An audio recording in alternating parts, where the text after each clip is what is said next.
Yang terhormat Bapak-Bapak, Ibu-Ibu, serta staf dan karyawan SD Negeri 42 Kota Jambi. Baiklah Bapak Ibu dan semuanya,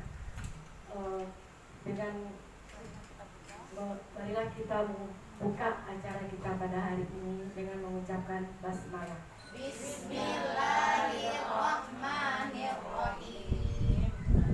Baiklah Bapak Ibu semua, acara kita selanjutnya yaitu yang pertama pembukaan, yang kedua menyanyikan lagu wajib Indonesia Raya, yang ketiga pembacaan doa, yang keempat yaitu acara puncak yaitu materi dari Ibu Habibah, dan yang kelima penutup. Baiklah kita masuk kepada acara yang berikutnya yaitu menyanyikan lagu wajib Indonesia Raya. Hadirin semua dimohon berdiri.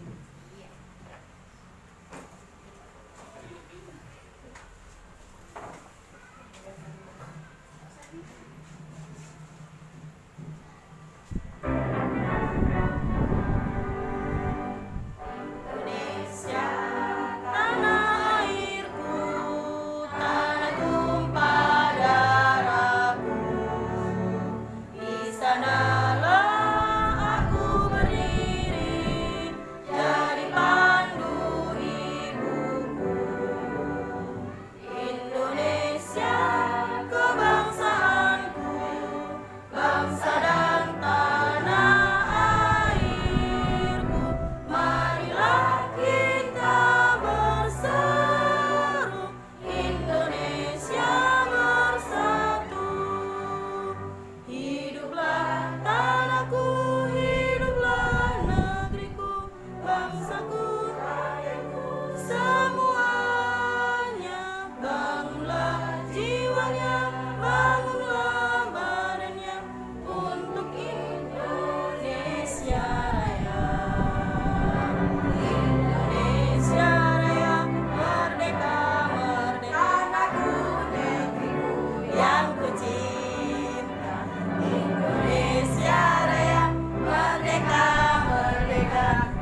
selanjutnya pembacaan doa. Kepada Bapak Raden kami persilakan.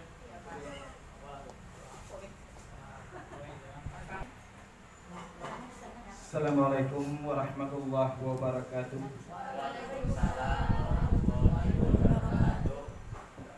Puji syukur kita panjatkan kehadirat Allah Subhanahu wa taala, yang mana pada pagi ini kita dapat berkumpul dalam rangka acara penerapaan budaya positif dengan diawali dengan bacaan suratul Fatihah dan doa. Pembacaan suratul Fatihah dan doa, mari kita mulai. Ila hadratin Nabi Muhammad sallallahu alaihi wasallam wa kafatil anbiya'i wal muslimin wal muslimat wal mu'minina wal mu'minat. Sa'udillah ilahul Fatihah. A'udzu billahi minasy syaithanir rajim. Bismillahirrahmanirrahim. Alhamdulillahi rabbil alamin. Arrahmanir rahim. Maliki yaumiddin. Iyyaka na'budu wa iyyaka nasta'in. Ihdinas siratal mustaqim. Siratal ladzina an'amta 'alaihim ghairil maghdubi 'alaihim waladdallin. Amin ya Allah. Amin ya Rahim. Alhamdulillahi rabbil alamin. Wassalatu wassalamu ala asrafil anbiya'i wal mursalin wa ala alihi wa sahbihi ajma'in. Rabbana alaika tawakkalna wa alaika wa anabna wa ilaikal masir. Rabbana la taj'al fitnatan lil ladzina kafaru waghfir lana. Rabbana innaka antal azizul hakim. Rabbana innaka antal azizul hakim. Rabbana atina fid dunya hasanah wa fil akhirati hasanah wa qina adzabannar. Wa sallallahu ala sayyidina Muhammadin nabiyil ummi wa ala alihi wa sahbihi wasallim. Subhana rabbika rabbil izzati amma yasifun. Wassalamun alal mursalin. Walhamdulillahi rabbil alamin. Taqabbalallahu minkum minna wa minkum taqabbal ya karim. Assalamualaikum warahmatullahi wabarakatuh.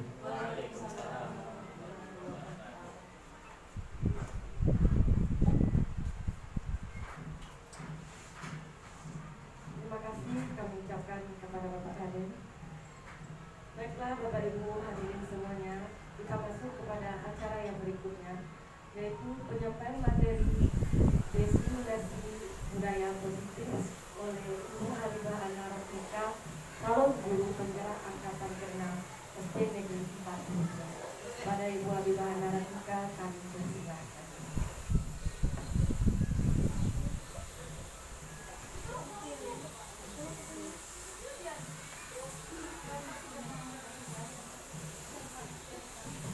Terima kasih Bu Bila. Silakan duduk dulu Bu Ade.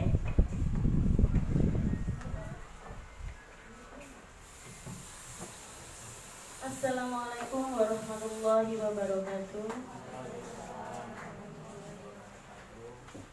Yang terhormat Bapak Kepala Sekolah atau yang mewakili, yang terhormat Bapak Ibu Majelis Guru SD Negeri 402 Kota Jambi. Puji syukur kehadirat Allah Subhanahu wa taala yang telah memberikan kesempatan kita semua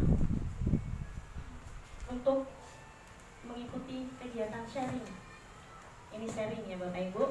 Kegiatan sharing yang dilaksanakan pada siang hari ini dalam keadaan sehat walafiat. Shalawat beriring salam marilah kita sanjungkan kepada Nabi Agung Muhammad Sallallahu Alaihi Wasallam dengan melafalkan Allahumma sholli ala Sayyidina Muhammad wa ala ali Sayyidina Muhammad. Baiklah Bapak Ibu, di sini kita sharing, judulnya sharing ya. Bukan berarti saya di sini mengetahui atau tahu. Saya yakin Bapak Ibu guru sudah tahu semua tentang apa yang akan saya sampaikan pada siang hari ini. Belum lagi. Jadi ini salah satu tugas dari kegiatan yang saya ikutin, yaitu kegiatan guru penggerak. Ini aksi nyata yang keempat. Jadi sudah ada 3 yang saya buat, tetapi dalam lingkup siswa, kegiatan pembelajaran di kelas. Nah hari ini mohon kiranya waktunya sebentar, kita sharing menyebarkan pemahaman dan pengalaman penerapan budaya positif.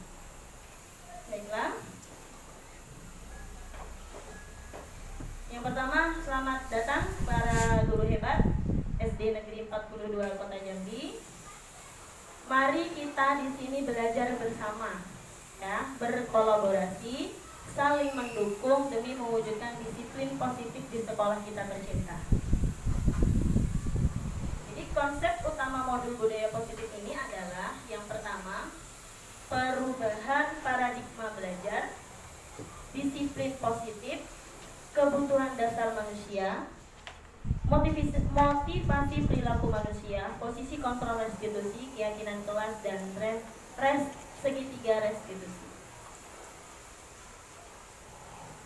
Yang pertama, pembelajaran dengan paradigma baru. Pembelajaran dengan paradigma baru dirancang berdasarkan prinsip pembelajaran yang berdiferensiasi, sehingga setiap siswa belajar sesuai dengan kebutuhan dari tahap perkembangannya untuk mewujudkan profil pelajar Pancasila. Jadi kita juga tahu ya Bapak Ibu ya, di kelas kita itu nggak semuanya anaknya pintar, ya kan? Nggak semuanya anaknya pintar dan tidak semua anaknya mampu. Nah, jadi di sini kita sebagai guru adalah ada 3 filosofi guru menurut Ki Hajar Dewantara. Apa aja? Ada yang tahu Bapak Ibu? 3 filosofi Ki Hajar Dewantara tentang guru, tentang pendidikan. Kemarin kita, Bu Mila, ing ngarso sung tulodo, ing madya mangun karso, tuturi handayani. Nah, itu adalah 3 filosofi Ki Hajar Dewantara. Jadi, ing ngarso sung tulodo. Apa ing ngarso sung tulodo? Ya, orang Jawa lah yang tahu Bu. Oke, ngarso sung tulodo. Ketika kita di depan, ya, kita berdiri di depan, itu kita memberikan contoh, ya, contoh perilaku yang baik, contoh apapun.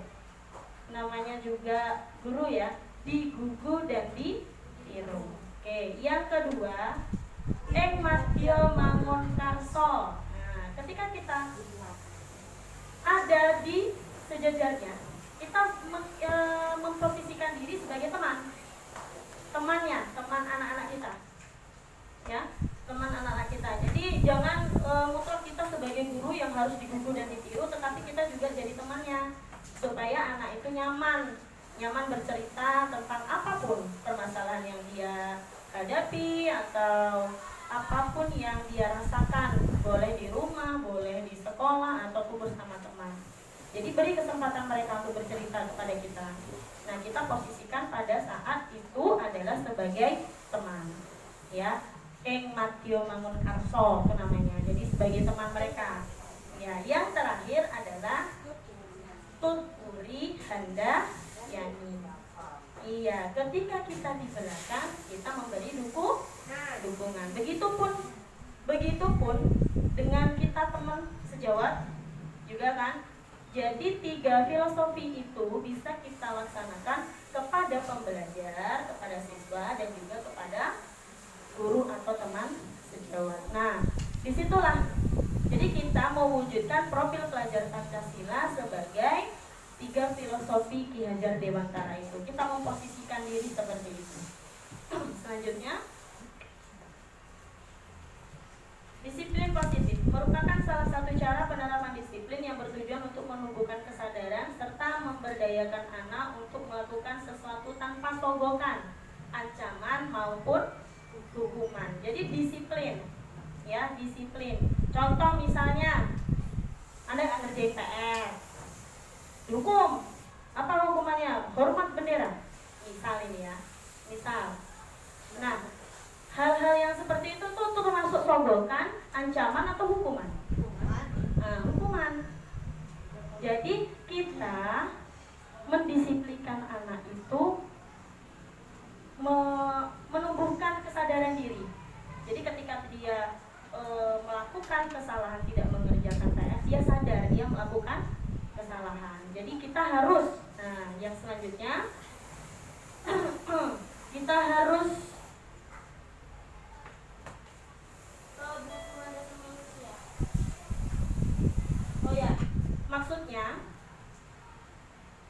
maksudnya untuk mewujudkan disiplin positif, ya, itu ada 5. bertahan hidup, rasa sayang dan rasa terima, dan penguasaan, kebebasan, dan kesenangan. Gak apa-apa, masuk aja Bu Indah. Jadi motivasi perilaku manusia.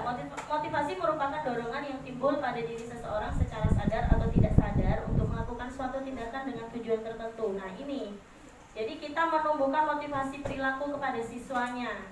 Jadi melakukan sesuatu itu bukan karena oh nanti diiming-imingin dapat hadiah nih dari ibu guru. Siapa yang mengerjakan PR terus dapat hadiah, dapat poin, dapat ini, dapat itu. Nah itu namanya iming, sogokan, ya. Atau dia tidak mengerjakan, atau dia mengerjakan PR takut dihukum. Aku harus mengerjakan PR lah, takut nanti dihukum, tegak di lapangan hormat bendera. Nah jadi untuk menghindari ketidaknyamanan dan hukuman, itu siswa melakukan disiplin diri karena ia takut dihukum. Ini merupakan motivasi intrinsik, namanya ekstrinsik. Jadi memang karena sesuatu, hukuman misalnya. Yang kedua, mendapatkan imbalan atau penghargaan dari orang lain. Siswa melakukan disiplin diri karena ia ingin mendapat imbalan yang saya sebutkan tadi ya. Jadi karena dikasih poin, dikasih reward misalnya. Nah itu juga termasuk motivasi ekstrinsik yang ada di luar dari siswa tersebut. Jadi karena hukuman atau karena hadiah. Jadi yang kita harapkan adalah menghargai nilai-nilai kebajikan diri sendiri. Siswa melakukan disiplin diri karena sadar akan nilai kebajikan dirinya. Ini merupakan motivasi intrinsik.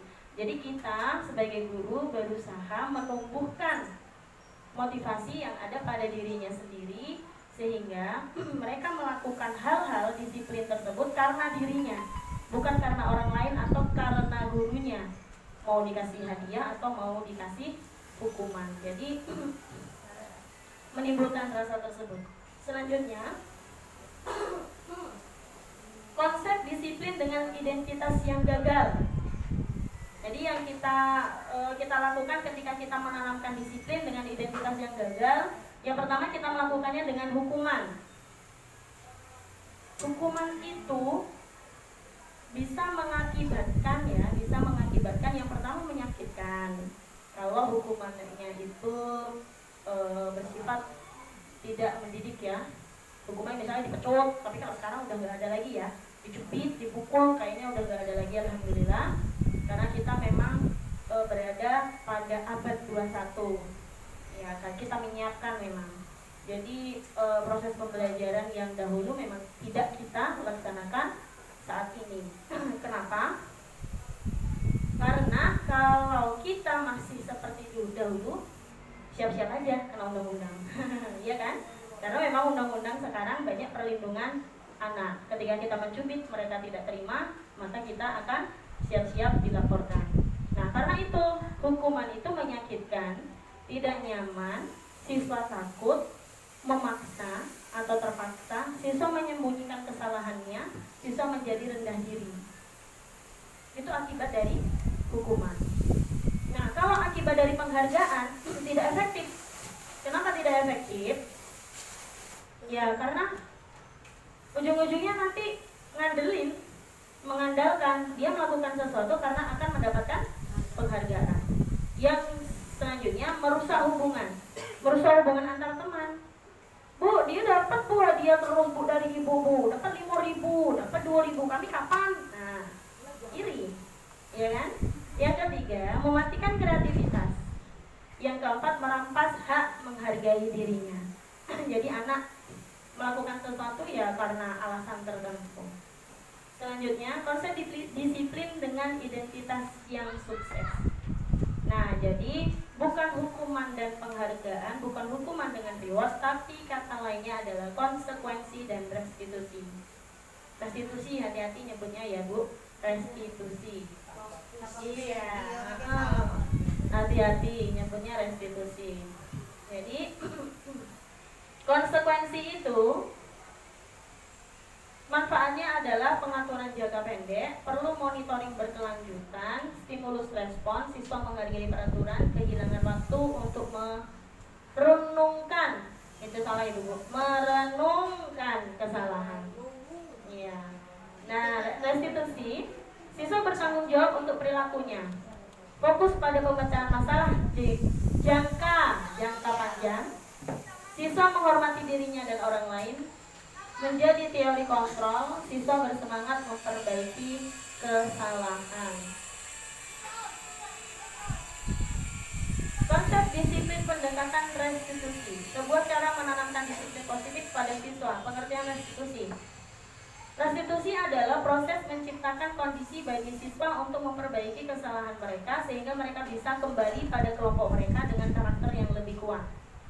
Ciri-cirinya adalah belajar dari kesalahan, memperbaiki hukuman, tawaran bukan paksaan, mencari kebutuhan dasar yang mendasari tindakan, menguatkan dan fokus pada solusi, fokus pada karakter bukan tindakan. Jadi kita mempersiapkan pelajar berprofil Pancasila.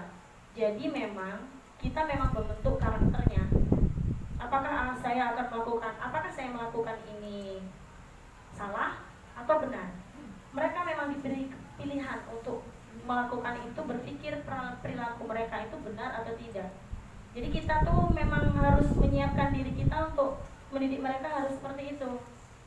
Kamu salah, nah enggak yang seperti itu lagi. Kira-kira kamu salah enggak? Kira-kira kamu benar enggak? Nah, jadi pertanyaan-pertanyaan yang seperti itu. Jangan kita yang menyalahkan atau kita yang membenarkan. Jadi mereka introspeksi dirinya sendiri, yang perilaku yang mereka lakukan itu termasuk perilaku yang benar atau perilaku yang salah. Karena kita menyiapkan, membentuk karakternya, bukan tindakannya. Selanjutnya, perbedaan. Contoh kasus, siswa sering tidak mengerjakan PR. Kalau hukuman, guru menghukum siswa dengan hormat bendera, guru marah dan siswa menjadi takut, itu hukuman. Kalau konsekuensi, kurang itu Bu ya, konsekuensi. Guru memberikan konsekuensi untuk mengerjakan PR-nya saat istirahat atau sebanyak 3 kali lipat. Nah itu saya itu lakukan itu Bu di kelas. Guru tegas dan siswa menghormati peraturan. Nah yang terakhir itu restitusi. Maaf belum terganti itu. Restitusi. Guru menanyakan keyakinan kelas atau peraturan dirinya dan membantu siswa menyelesaikan masalahnya. Dan guru terbuka dan siswa menghormati dirinya. Itu jadi 3: hukuman, konsekuensi, dan restitusi. Jadi perbedaan perilaku, perbedaan penyelesaian masalah ketika anak tidak disiplin. Jadi kira-kira mana yang mau Bapak Ibu lakukan? 5 posisi kontrol restitusi. Penghukum. Yang kedua, membuat rasa bersalah. Yang ketiga, teman. Yang keempat, pemantau dan manajerial. Itu kontrolnya. Jadi apakah kita sebagai penghukum? Apakah kita membuat rasa bersalah pada dirinya? Apakah kita akan menjadi teman? Apakah kita sebagai pemantau? Apakah kita sebagai manajer?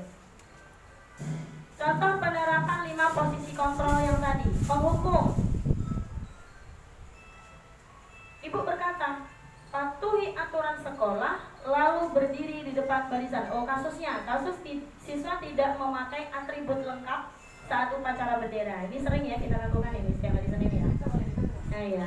Nah ini ada 5 jalan untuk menyelesaikan itu. 5 posisi. Jadi yang pertama penghukum, patuhi aturan sekolah lalu berdiri di depan barisan. Itu yang kita lakukan ya Bapak Ibu ya. Iya. Terus yang kedua, membuat rasa bersalah. Berapa kali Bu Guru harus memberitahu kamu? Bu Guru kecewa sama kamu. Mereka mendengar itu, seharusnya yang kita harapkan adalah mereka merasa bersalah. Ya. Yang ketiga, teman.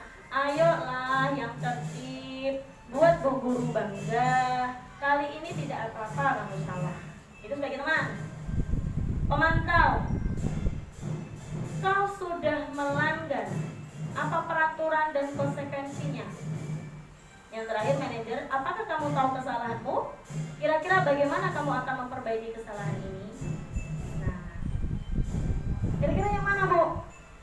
Sebelum dihukum. Nah, iya, kita seringnya yang nomor 1, Bu, yang menghukum. Berdiri di depan kelas, enggak juga, ya kan? Nah, mungkin untuk kedepannya kita pelan-pelan aja kali ya, pelan-pelan aja untuk membudayakan disiplin positif ini, kita pelan-pelan. Yang biasanya kita seperti itu, tetapi besok, biasanya ini Bapak Ibu guru piket ini ya, yang mencatat gitu. Nah, jadi besok ditanya apa alasannya dia tidak memakai atribut atau kenapa telat. Nah, itu ditanya alasannya. Iya, misalnya seperti itu hilang. Nah, kira-kira nanti ditanya lagi, kira-kira kapan bisa lengkap? Ibu tunggu nih. Ya, kamu tahu. Ya, jadi ditanyakan seperti itu. Ditanyakan apakah kamu tahu kesalahanmu? Pasti tahu, karena dia berdiri di barisan tertentu. Jadi, kira-kira kamu akan memperbaiki nggak kesalahanmu? Jadi kurang lebih seperti itu ya Bapak Ibu. Kita pelan-pelan aja, pelan-pelan aja membudayakan budaya positif di lingkungan kita. Kita kembali lagi ke segitiga restitusi. Itu manfaatnya adalah menstabilkan identitas. Kita semua akan melakukan hal yang terbaik yang bisa kita lakukan. Makanya kita bertanya kepada anak-anak, kamu tahu nggak kesalahannya apa? Tahu, Bu. Apa? Tidak lengkap. Kenapa kok tidak lengkap? Ya, Bu, karena orang tua belum mampu belinya, Bu. Nah, itu adalah menstabilkan identitas. Kita semua akan melakukan hal yang terbaik. Dia tidak menggunakan atributnya, perlengkapannya, dikarenakan orang tuanya tidak mampu. Nah, kira-kira diberi solusi apa, Bu? Kira-kira dikasih waktu misalnya, oke, 2 minggu, seminggu, Senin depan sudah harus lengkap. Kalau nggak lengkap, panggil orang tuanya. Mungkin kurang lebih seperti itu. Yang kedua, validasi tindakan yang salah. Semua perilaku memiliki alasan. Yaitu tadi kita tanyakan kenapa kok tidak pakai atribut lengkap, dan menanyakan keyakinan kita semua memiliki motivasi pada diri sendiri. Jadi kita melakukan hal itu, kita mau berubah, itu memang berawal dari diri kita sendiri, bukan dari orang lain. Jadi perubahan siswa, perubahan diri kita, itu memang diri kita yang mempunyai kuasa untuk merubahnya. Oke? Dalam penerapan program disiplin positif, hendaknya guru memiliki standar kepribadian profesional dan sosial yang baik, di mana guru mampu merefleksi, merenungkan pada posisi kontrolnya saat ini, bagaimana perjalanan dirinya sebagai seorang among yang ngomong tahu ya Bapak Ibu ya, ngomong itu adalah membimbing anak murid kita yang menuntun siswa menjadi insan yang mandiri, merdeka, dan bertanggung jawab. Semoga sesi belajar kita hari ini membawa manfaat sehingga dapat mewujudkan pelajar profil Pancasila. Oke, thank you. Saya kembalikan lagi kepada Ibu Mila.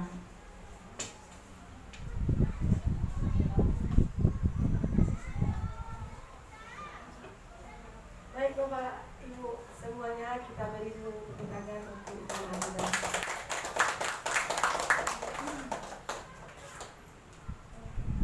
Baik Bapak Ibu semuanya, sebelum acara kita ini berakhir, ada yang mau bertanya? Kalau ada yang mau bertanya, kami persilahkan. Saya baik, mau diminta, kami persilahkan.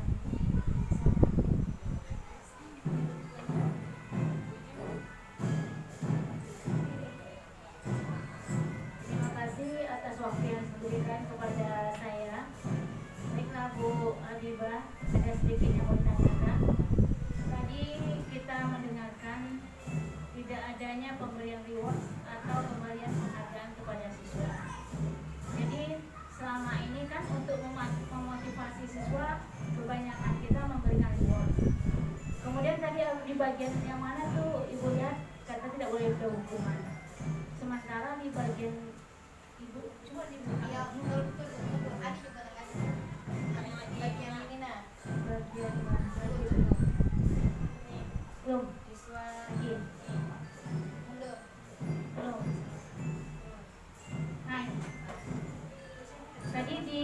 sebagian katanya di dalam restitusi itu tidak ada lagi hukuman, tetapi itu ada poin memperbaiki hukuman. Nah, bagaimana maksudnya di situ? Mohon penjelasannya Bu. Cukup. Terima kasih. Langsung saja Bu. Ya, langsung aja. Iya. Oke, terima kasih Bu Junita. Yang pertama tadi reward, ya Bu ya, reward. Kita tidak boleh mengadakan reward, bukan tidak boleh Ibu. Saya yakin dan percaya ketika kita anak, kita saja, kita sendiri sebagai guru, kalau pimpinan kita bilang kamu berprestasi, saya kasih reward. Nah, semangat dah? Semangat Iya. dong. Berarti kita melakukan sesuatu karena reward. Iya, makanya berarti kita melakukan sesuatu karena reward. Nah, di sini yang diperbaiki, kita melakukan sesuatu bukan karena reward. Itu loh maksudnya, menyadarkan kepada siswanya atau kepada diri kita masing-masing. Boleh. Iya, tetapi boleh Bu, boleh kita memberi reward, boleh. Tetapi menyadarkan mereka budaya positifnya Nena. Supaya melakukan sesuatu tidak karena reward. Gitu, ya Bu ya. Bukan karena satu lagi Bu Tri. Belum lagi Pak, makanannya. Oh iya. Oh iya, boleh Bu, boleh. Alhamdulillah. Menanggapi masalah reward, mungkin pertamanya reward untuk memunculkan kebiasaan-kebiasaan nanti. Jadi kalau pertamanya reward, nanti muncullah kebiasaan-kebiasaan tanpa reward lagi. Dikasih dulu reward untuk memunculkan sifat membiasakan diri, kemudian nanti rewardnya hilang. Dia udah biasa gitu.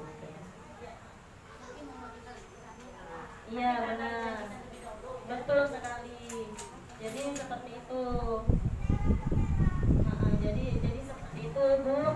Bukan kita tidak boleh memberikan reward ya, bukan tidak boleh memberikan reward, tetapi menyadarkan siswa seperti Bu Tri tadi, nggak apa-apa, kita reward dulu supaya terbiasa mereka. Jadi melakukan sesuatu. Tapi ingat Bu, ketika kita memberi reward itu diingatkan kembali. Jangan karena reward kalian melakukan hal yang baik. Nah, jadi itu. Jangan karena reward. Jadi ketika kita nanti ada anak, Bu, dia terus Bu yang dapat. Nah, itu Ibu sudah harus siap jawabannya gitu ya. Jawabannya harus siap. Bukan dia saja yang mau kita pilih, tetapi dialah yang mampu. Jadi memberi kesempatan anak. Nah, yang terakhir memperbaiki hukuman. Iya. Jadi restitusi itu memang memperbaiki hukuman Bu. Jadi memang hukuman itu